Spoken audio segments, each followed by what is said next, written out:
El impedimento de aceptar la realidad como es. ¿Cuál es el primer impedimento de aceptar una realidad? Pues para eso nos tenemos que remontar a los primeros meses y viendo si la realidad no es riesgosa, si la realidad es suficientemente segura, voy a tener una prueba de realidad más acertada. Pero si estamos en condiciones que no son seguras, la realidad va a ser difícil tanto de aceptar como de percibir en su totalidad. Va a haber sesgos, retraimiento, disociaciones y trastornos, como ya lo hemos visto. Por lo tanto, si se quiere llegar al punto de aceptar la realidad como es, primero se tiene que revisar uno internamente y ver si las bases que tenemos son acordes a una realidad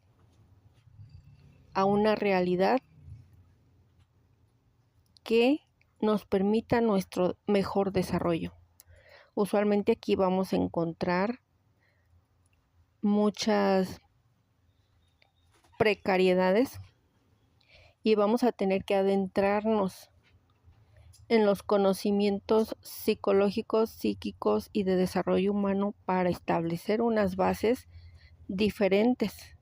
Y esto conlleva muchos años, mucho tiempo, mucha inversión de energía, porque si no establecemos estas bases, cualquier otra actividad o cualquier decisión va a estar sometida a la realidad que nosotros establecimos en determinado momento. Entonces aquí se tienen que detener la mayoría y tenemos que hacer una revisión constante y constantemente ir haciendo pequeñas pruebas de realidad, ir asumiendo una realidad que en un momento fue peligrosa y traerla al presente, y eso se tiene que hacer de forma individual y de acuerdo a las características de cada uno de nosotros. Entonces, aquí es donde entramos al siguiente punto. ¿Por qué dicen que debemos aceptar a nuestros padres, padre y madre, incondicionalmente? ¿Por qué se menciona tanto que aceptar a los padres, darles el lugar que les corresponde, es lo mejor para tener abundancia, para tener estructura? Yo, lejos de estos conceptos, lo que veo son dos puntos principalmente ventajosos de aceptar esta llamada incondicionalidad. Primero, que permite establecer una jerarquía, es decir, si tú aceptas que tienes un padre o una madre con estas cualidades o estas características o este trastorno, aceptar al padre o a la madre tal cual son nos va a permitir establecer una jerarquía, es decir, dar a cada quien lo que le corresponda. En el caso de niños que fueron parentalizados, ¿qué significa esto? Dar al niño una responsabilidad de cuidar las emociones o necesidades físicas de los padres. En este caso, el reconocimiento y la aceptación brinda a la víctima o al niño libertad, ya que muchas veces el niño se percibe como victimario o culpable, que esto a la vez es una respuesta al trauma. Lo que llegó a hacer el niño es invertir el locus de control, que le llaman en psicología, y, por ejemplo, si el cuidado resulta ser demasiado agobiante o muy perverso o peligroso o inestable emocionalmente, entonces el niño, para poder sobrevivir y en vista de que no hay quien intervenga a su favor, se invierte el locus de control y el niño dice: es mi culpa la reacción de mi cuidador, soy yo el que debe cambiar, debo hacerme cargo de ello. Esto en el caso de un estrés o un abuso que conlleve una disociación estructural, pues se tienen que hacer las atenciones pertinentes. Y entonces vemos que aceptar la realidad como es a veces no es tan fácil. Se tiene que hacer una reestructuración de la psique, cuidando cada paso, puesto que en los abusos prolongados, en donde hay una disociación estructural de grado 2, grado 3, regresar a una realidad es sumamente peligroso. Aún así, el hacerlo ya al final de un proceso permite, y me refiero a un proceso de años, si no es que meses, me atrevo a decir años de introspección, de revisión, de reestructuración, de pruebas pequeñas de realidad, etcétera, permite el aceptar a los progenitores en su totalidad. Quiere decir aceptar las partes negadas en su momento y hacerles entrega de la responsabilidad que le corresponde, es decir, tú eres el padre, tú eres la madre, tú eres la que debió tomar las decisiones, tú eres la que debió cuidar, tú eres la que debió hacer esto. Lo hagas o no, ya no es mi problema. Es a la vez entrar en un estado de adultez, porque permite a la psique salir del estado infantil en donde se quedó como bugueada, dando vueltas una y otra vez y con un gasto de energía muy fuerte a lo largo de todos los años de vida que lleva la persona. Entonces, el aceptar una realidad como es como un proceso que pudo haber durado años y que termina con un me quito la responsabilidad que nunca me correspondió. Te pones jerárquicamente en el lugar que te corresponde de hijo y te das el permiso de ser un hijo victimizado, un hijo abusado, y a la vez te das el permiso de salir de la etapa de la niñez o de la etapa de la adolescencia o de la etapa de la preadolescencia y entrar a un estado adulto. Es ahí donde la madurez cobra un sentido bastante importante.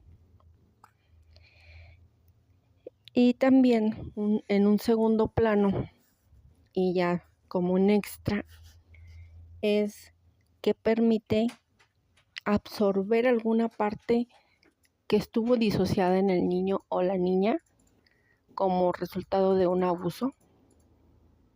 Y esto ya depende muy específicamente de cada estructura familiar, pero en el caso de niños en donde su identidad ni siquiera llegó a formarse, usualmente el proceso de reestructuración es muy lento porque la psique nunca entendió quién era. La psique nunca se permitió una prueba real. La psique quedó atrapada en un ciclo de hipervigilancia y nunca se desarrollaron percepciones adecuadas de quién soy yo o quién empezaba a ser yo. Y entonces puede que algunas cualidades, ya sea del progenitor o la progenitora, sean afines o de otras personas del sistema familiar, sean afines a la personalidad que el niño tuvo que haber desarrollado. Entonces, de alguna forma también permite esta pequeña integración.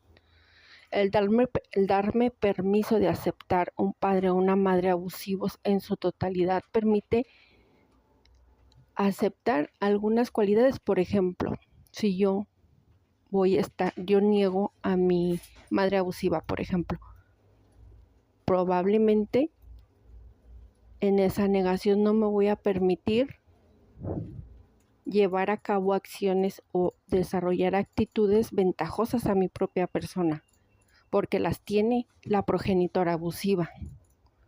Claro que esto no va a ser posible en un desarrollo o en una reestructuración o en una atención en algún trastorno grave, y probablemente eso no va a poder suceder en mucho tiempo. Pero una vez que se llega a un entendimiento, a una reestructuración suficiente para que la personalidad del niño ahora ya adulto se haya formado y tenga el entendimiento, razonamiento tanto emocional como mental, que su nivel mental haya aumentado, que haya desarrollado ciertos criterios que le permitan desarrollarse en una realidad más acorde a lo real, valga la redundancia. Entonces a lo mejor ahí sí se permite esta parte de adquirir ciertas cualidades que vienen como inherentes a su personalidad y que en un momento no pudo aceptar. Esto dependiendo del caso, porque, por ejemplo, en un abandono físico o en una separación física y aún así dependiendo del caso, que no se sepa cuáles cualidades pertenecen a una madre, digamos que no se dio un vínculo físico, esto entre comillas, porque sabemos que la vivencia en el vientre materno y el linaje está presente en cada uno de nosotros, independientemente de si hay un vínculo físico o no. Es por eso que ya hay estudios de que la vida prenatal es igual de importante, incluso las vivencias de los padres antes de la concepción también son un aspecto definitorio en el desarrollo que se va a dar de este bebé que todavía no está ni concebido.